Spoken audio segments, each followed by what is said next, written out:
Hi, Traci Knoppe here, and I wanted to talk to you again about Pinterest. And today I had someone on my Twitter stream, Sandwich Inc., send me a tweet asking me about an article that was over at Biz Journals.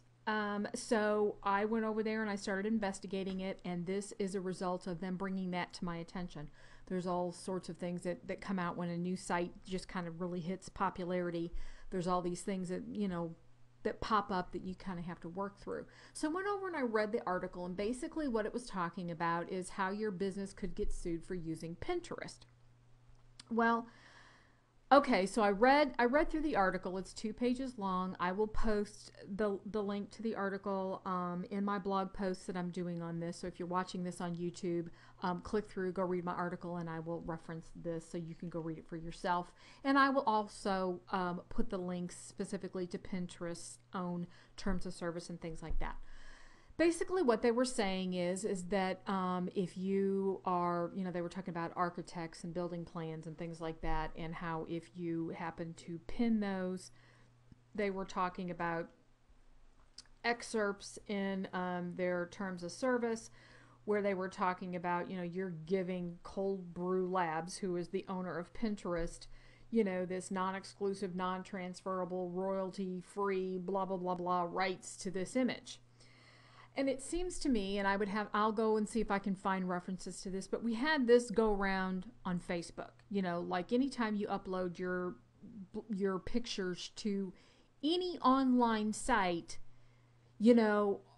are they stealing your pictures? Are they saying the pictures are theirs? Do you get the copyright? Do they get the copyright? We've been all around this before. And personally, and I also went back and Pinterest has specifically in here, they talk about copyright. They've got a whole page all on copyright and how they respect the copyright of intellectual property rights of others. And this is how I'm viewing this particular issue that's come up that Biz Journals is addressing. Pinterest, by its own definition, is there, and it says it right here. Pinterest lets you organize and share all the beautiful things you find on the web.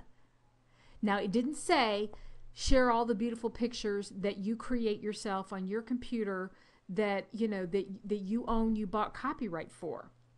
Its whole intention is for you to go to websites, see images, pictures, and things you like, and pin those, and the images are linking back to the original site where the image came from. Now, if you have taken an image and you are linking back to your blog post, you need to make sure that you have proper permission and rights to use that image in your blog post. Go buy them at iStock Photo, go use them someplace where it's royalty free, you have the proper permissions and copyright or whatever. That's an issue, just on your blog in general. Could your blog, your business, or you personally get sued for using an image in a blog post that you weren't supposed to, much less worrying about what you're uploading to Pinterest. But Pinterest is designed for you to find things. You're not claiming that you own them. You're literally going, wow, I like that. To me, it's not really that much different than using like a bookmark in your browser saying, I want to save this page so I can go back and find it. Pinterest is just making it visual and putting all your bookmarks up front on a page that you can easily share with other people, and that you can see the pictures that attracted you to it in the first place. It's the pictures that are drawing our eye. That's what we like about it. So, to me, unless you go to a website and, for example, do they have share buttons on their website? Do they have buttons on there where you can share, stumble, dig, post to Facebook, like it on Twitter? In almost every instance, when you do that, if there's an image, it will pull up, it will pull content from the page, and a lot of times it pulls an image. That's just part of social sharing, is that, it'll pull an image as well as maybe an excerpt of text when you're sharing content in a link. It depends on obviously the social sharing plugin that you're using and where you're sharing it. But,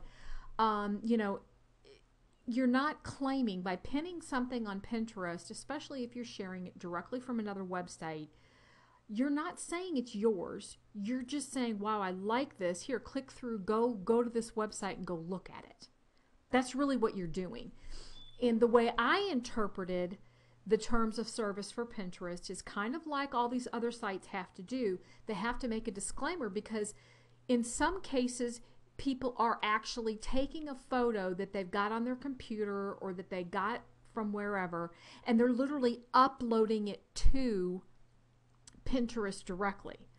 But I'm going to assume that the Pinterest software, the way it works, is because it is displaying the image to you on their website, they must be copying, making a copy of that image to store in the database so that it's pulling it up and it's displaying it via their website software. And so that may be what they're referring to when they're talking about they have to have some sort of a copyright protection for themselves, because all they're doing is displaying images that, that you have pinned, whether it's directly from the website or in some cases where you're directly uploading it. So maybe they're pulling a copy of the pinned image and storing that on their servers and then linking it back to the website. Don't know all the semantics behind how all of that process works, but that's kind of what I got out of it. So, going and pinning a image that you find on another website, I don't think is going to get you or your business in trouble. And if you are the person who you've uploaded an image to your blog and it's in your blog post and it's your blog post that you are pinning in that image, you just need to make sure that you either created the image yourself or you have the legal right to do that. I don't think pinning anything to Pinterest is going to get you into any more trouble than if you used an image in your blog post. To me, it's the same thing. And Pinterest is not you claiming any ownership at all. You don't own Pinterest. You just are sharing what you found elsewhere, like a bookmark. You're just sharing bookmarks. So that's kind of what I got out of it. You can come over here to Pinterest and you can read what they say Pinterest is. You can read what they're saying about copyright infringement, and come over here and read their terms of use and things like that. And so basically, if you read that, and it's long, convoluted, and it gets really boring, and I understand that, but it's good if you understand what they're saying and what their terms of service are and make sure you're in compliance. I think as long as you are just sharing what you find on the web, you're okay. I know here on you agree not to do the following. I'd probably pretty closely read that. Anything that is, defamatory, obscene, pornographic, vulgar, or offensive. I've personally seen some of that on Pinterest, and it's sad. There was a poll going around. I think I would be a little bit more concerned about some of that going on than I would so much people are trying to, steal others' images and claim copyright. I don't really see that as happening. Obviously, it does talk about where, you can't violate any trade secret, moral, or intellectual property. So keep in mind that if you are part of a membership area that you've paid for, that you have access to, you do not have the right to go in and try to pin or download an image from that member area that is, that's a, whether a trade secret or, it's certainly proprietary content that you have paid to get. You don't have the right to share proprietary, private, member-only content on Pinterest, image or not. That would be in violation of this. But just going and sharing, like house plans or something like that you see, if you're not sharing any more than what is already publicly available and anybody can go see it, then I wouldn't worry about that. But you should know if if you've tapped into a private area, you had to enter a password to get in there, that anything that's behind that password, you do not have the right to share. Again, going back to make sure you're careful about the images that you use in your blog post. Just because you can see something on the web doesn't mean that you can download it and insert it in your blog post and you have the right to use it that way. You need to get permission for stuff like that unless you're in going someplace where they've clearly given you the right to download the image and use it for your own personal use or, whatever. So that's my take on it.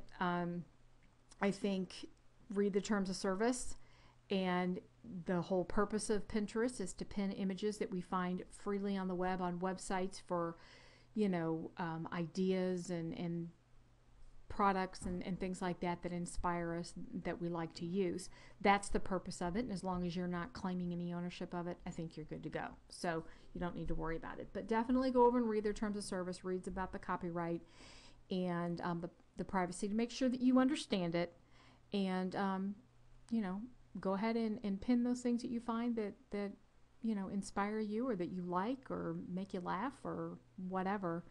And I think you should be good to go, and I don't think we need to worry about getting sued necessarily, just for sharing things that are already publicly available on the web, and we're linking directly to the source. I think would be okay. So that's it for now, and I will talk to you later.